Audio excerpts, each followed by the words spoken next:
अस्सलाम वालेकुम grade 10th। आज हमने जो हमारे रिमेनिंग न्यूमेरिकल्स रह गए थे यूनिट नंबर 11 के, वो हम करेंगे। ठीक है, 11.3 की मेरे पास स्टेटमेंट है, at a particular temperature the speed of sound in air is 330 metre पर सेकेंड। की एक पर्टिकुलर टेम्परेचर के ऊपर हमें पता है कि जो स्पीड ऑफ साउंड एयर में हमारे पास 330 मीटर पर सेकेंड होती है। अगर वेवलेंथ एक नोट की मेरे पास 5 सेंटीमीटर है, तो मुझे क्या करना है, मुझे इसकी फ्रीक्वेंसी फाइंड आउट करनी है। और अगर और मुझे ये भी बताना है कि जो फ्रीक्वेंसी है मेरे पास वो Audible range of human ear है या नहीं, मतलब कि हमारे कान उस फ्रीक्वेंसी की वेव को सुन सकते हैं या नहीं। ठीक है, तो जी बच्चों, तो इसका सोल्यूशन मेरे पास है। स्पीड ऑफ साउंड मुझे गिवन है v 330 मीटर पर सेकेंड। ठीक है, वेवलेंथ है लैम्डा मेरे पास 5 सेंटीमीटर। इसका मैं यूनिट चेंज करूँगी, मीटर में कन्वर्ट करूँगी, तो 5/100 मेरे पास इक्वल होगा 0.05 मीटर के। ठीक है, मुझे फाइंड आउट करनी है फ्रीक्वेंसी। हमें पता है कि मेरे पास फॉर्मूला होता है v is equal to F lambda. तो 330 v की वैल्यू मैंने पुट की इक्वल्स टू f इंटू 0.05। 0.05 यहाँ पे आगे 330 से डिवाइड हो जाएगा, तो ये मेरे पास आ जाएगा 6600 हर्ट्स। मेरे पास फ्रीक्वेंसी आ गई है। ठीक है, तो 6.6 इंटू 10⁻³ मैंने इसको साइंटिफिक नोटेशन में लिख लिया। अब मेरे पास ह्यूमन ईयर की फ्रीक्वेंसी रेंज होती है 20 से लेकर 20,000 हर्ट्स तक। ठीक है, तो ये जो 6600 है ये उस रेंज में लाई कर रहा है, तो इसलिए मेरे पास ये जो रेंज है ये ऑडिबल फ्रीक्वेंसी रेंज होगी। ठीक है, अच्छा बच्चों, अब नेक्स्ट न्यूमेरिकल मेरे पास है। A student clapped his hand near a cliff. ठीक है, क्लिफ के पास एक स्टूडेंट ने क्लैपिंग की है और उसको जो इको है ना 5 सेकेंड्स के बाद सुनाई दी है। ठीक है, तो distance find what if the distance of the cliff from the student if the speed of the sound is taken as 346। तो मुझे क्या फाइंड आउट करना है, मुझे डिस्टेंस फाइंड आउट करना है क्लिफ का स्टूडेंट से।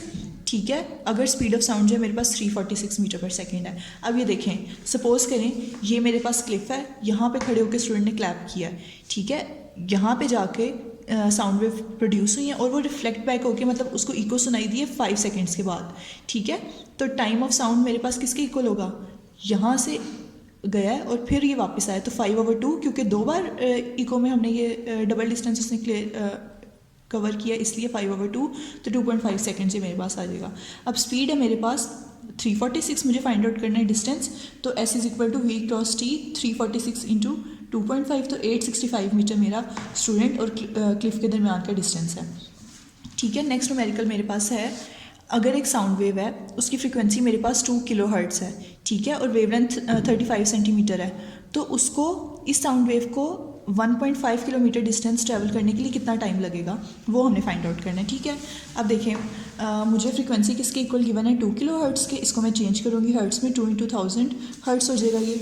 ठीक है, तो ये मेरे पास इसके बाद वेवलेंथ है मेरे पास 35 सेंटीमीटर, 35/100 मीटर। तो मेरे पास जब हम मीटर में कन्वर्ट करेंगे तो वेवलेंथ की मेरे पास वैल्यू आ जाएगी 0.35 मीटर। अब डिस्टेंस मुझे फाइंड आउट करना है। ठीक है, डिस्टेंस मेरे पास है s is equal to 1.5 kilometre.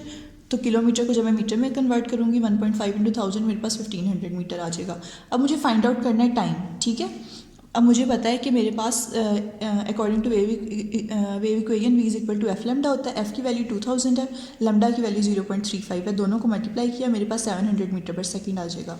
ठीक है, अब देखो s is equal to v t, मुझे टाइम फाइंड आउट करना है, मेरे पास डिस्टेंस और वेलोसिटी गिवन है। ठीक है, तो मेरे पास डिस्टेंस 1500 मीटर है, वो मैंने यहाँ पे पुट किया। वेलोसिटी की मेरे पास वैल्यू है 700 इधर आके 1500 से डिवाइड हो जाएगा, तो t मेरे पास आ जाएगा 2.1 सेकेंड। तो इसका मतलब है कि मेरे पास अगर एक साउंड वेव है 2 किलो हर्ट्स की और उसकी वेवलेंथ है 35 सेंटीमीटर, तो उसको 1.5 किलोमीटर का डिस्टेंस ट्रैवल करने के लिए 2.1 सेकेंड लगेंगे।